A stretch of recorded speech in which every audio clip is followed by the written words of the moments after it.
Fala galera, beleza? Professor Barbosa na área, estamos aqui para mais um Fala Barba. E hoje nós vamos falar sobre um assunto todos os assuntos são de extrema importância, mas que eu já abordei em outros episódios de leve sobre esse assunto, que é treinamento para crianças pré-adolescentes e adolescentes.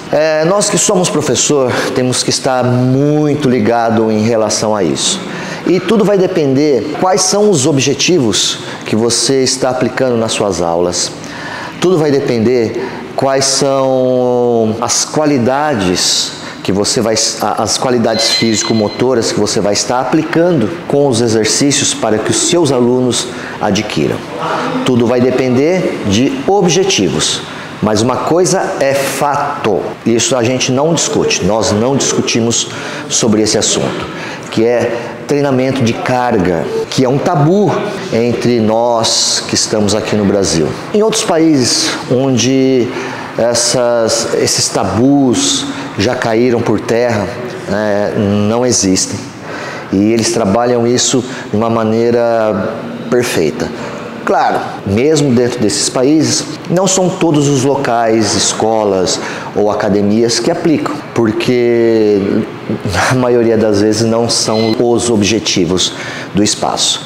Mas é certo, criança que trabalha com carga, eu estou falando carga proporcional à idade, proporcional às suas capacidades físico-motoras. Mas é um fato, quanto mais estímulo a criança tem, melhor ela vai ser na fase adulta. A sua fase adulta vai ser totalmente diferente se ela for trabalhada desde criança. E quando chegar ali os seus 13, 14, 15 anos, é onde a gente entra com treinamento pesado. Tá? Isso estou falando sobre treinamento. Mas, mesmo não sendo treinamento, é onde você não precisa jogar uma carga tão pesada assim para alto rendimento, o treinamento deve ser feito com carga, deve ser feito, porque o desenvolvimento físico, motor, cognitivo, intelectual vai ser muito diferente em relação a outros garotos que não fazem esse caminho, beleza? Vou tentar dar uma resumida, explanar de uma maneira bem mais simples e prática, principalmente para nós professores que não estão acostumados a tratar com esse caminho. Eu vim de uma escola do Sensei Makakeba, em Bastos, isso na década de 80, tá? O Sensei Makakeba já trabalhava isso bem antes, onde as crianças entravam no judô todos os dias, fazia-se judô todos os dias, fazia-se não, ainda se faz judô todos os dias, treinamento físico para criança, hein? Tô falando crianças de 5 anos, 6 anos, 7 anos, e onde a criança atingia 13, 14, 15, 16, 17, era um treinamento extremamente forte e pesado. Onde as criancinhas já faziam musculação, já faziam corridas leves, de curta distância, mas faziam corridas, 1 quilômetro, 2 quilômetros, dependia da idade, e carga, eu estou falando carga, musculação, treinamento de saltos, de corrida com garotos nas costas, carregando com o próprio peso do corpo, e carga mesmo, supino, agachamento, bíceps, abdominais, dorsais, pranchas. Isso o Sensei Makakeba já fazia desde criancinha.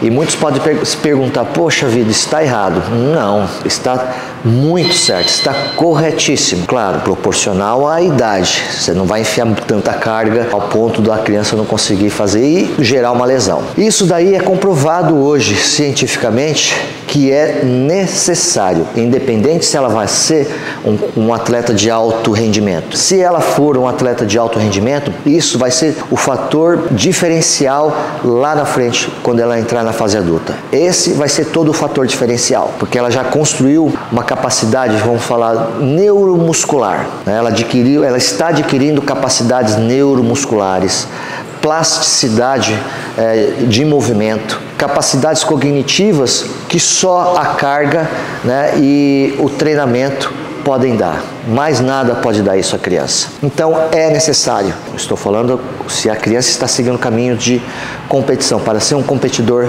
de alto rendimento. Quando ela chegar ali na idade de 13, 14, 15 anos, 16, é onde o treino tem que ser pesado, ela tem que fazer força, ela tem que ter carga, ela tem que fazer muito treino todos os dias.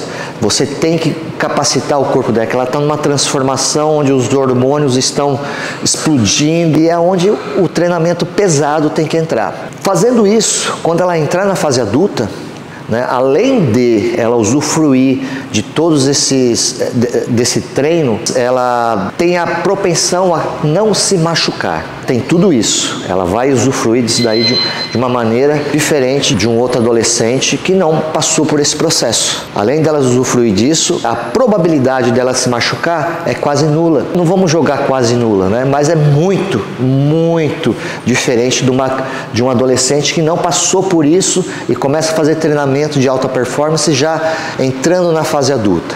Ela não passou na fase de criança, não passou na pré-adolescência, não passou na adolescência e começa a treinar forte na fase adulta. Essa pessoa com certeza vai se machucar mais, com certeza não vai ter as capacidades físico-motoras necessárias para ter um alto rendimento. Não estou falando que ela não possa ser um bom atleta, mas é totalmente diferente de um garoto que passou por todas essas fases de forma correta. E isso é construir um atleta de alto rendimento. O jiu-jitsu está vivendo isso hoje, mas esportes olímpicos já vivem isso, há anos e anos e anos, e já é sabido disso. Tanto que vários atletas olímpicos de judô, com 20 anos, 21 anos, 18, o próprio Thiago Camelo, com 17, 18 anos, foi vice-campeão olímpico. Elias Eliades, campeão olímpico com 18 anos. Fora outros com 19 anos, subiram em pódio olímpico, 20 anos, subiram em pódio olímpico. Para quem acompanha o esporte de alto rendimento, não só o Gil, mas outros esportes, sabe como é duro participar de um ciclo olímpico. Como é duro estar numa Olimpíada e como é duro subir num pódio olímpico. Diferente do jiu-jitsu, não estou tirando o valor de uma medalha no Mundial, mas o valor de uma medalha no Mundial de Jiu-Jitsu, que é ótimo, sensacional, quem não quer? Eu quero, né? Eu queria quando eu era adulto. Mas o peso é totalmente diferente. É um ciclo de 4 anos onde você tem que estar ranqueado, é uma briga danada. São 4 anos para uma competição. Então o esforço, as capacidades são bem diferentes de um esporte como o nosso, o jiu-jitsu. E isso é conseguido, como eu falei, dessas crianças que chegam no final ali, nem no final, né? O garoto com 17, 18 anos ainda é um adolescente e já sobe num pódio olímpico, é um campeão olímpico. Imagina o treinamento que ele deve ter feito na fase de criança, pré-adolescente e adolescente. Se ele pular essas fases, se, por exemplo, um garoto começasse com 15 anos, começa com 15 anos no judô hoje, praticamente impossível. Não vou falar impossível porque esse termo, né, é perigoso, mas é praticamente impossível ele subir no pódio olímpico. Praticamente impossível ele se tornar seleção, vamos falar aqui do Brasil, uma seleção brasileira A. Né, número 1. Ele pode chegar ali entre os 4, 5, 6, que seja. Mas é praticamente impossível ele começando com 15 anos, sendo que ele não teve um retrospecto atlético bem feito, bem formado, com carga. Lembre-se, para que eu consiga me desenvolver bem, o meu corpo tem que ter passado por um processo de neuroplasticidade. Ele tem que ter adquirido isso para que ele consiga resultados. Hoje no jiu-jitsu esse fenômeno já está acontecendo. Muitos estão falando, um faixa azul, um faixa verde que ganha de um faixa preta. Imagine você, um garoto de 5 anos começando no Gil, num bom lugar, com um bom professor e com um bom direcionamento. Começou com 5, com 15 anos, se ele teve todo esse processo, se ele treinou jiu-jitsu bem feito, se ele teve uma carga física bem direcionada, ele com 15 anos ele já é quase um monstro. Com 18 então, já pode colocar ele no pódio de um campeonato mundial adulto faixa preta, com certeza ele vai estar lá e com certeza ele vai brigar pelo ouro. Não estou falando que isso é precocidade, estou falando que isso é o caminho correto para você construir um grande atleta. E eu vou ficar por aqui porque esse tema é muito extenso, muito vasto e muito rico. Eu tentei passar aqui um pouco do que é realmente um treinamento de alta performance. Então você que é um garoto que começou aí com 18, 19 anos, não teve um retrospecto esportivo, cuidado para quando você jogar carga demais no seu treinamento. Cuidado de como você está fazendo esse treinamento, porque as lesões com certeza vão vir muito mais fácil do que um garoto que teve todo um retrospecto. E as vitórias também. Vai ser muito mais difícil do que um garoto que teve todo esse retrospecto. Valeu? Vamos estar terminando esse nosso bate-papo aqui e vou deixar uma pergunta para vocês. O que vocês acharam do meu novo espaço? O que vocês acham de eu fazer esse bate-papo nesse espaço ou no espaço antigo? Deixo a pergunta aí para vocês. Um beijo no coração e até o próximo Fala Barba. Osso!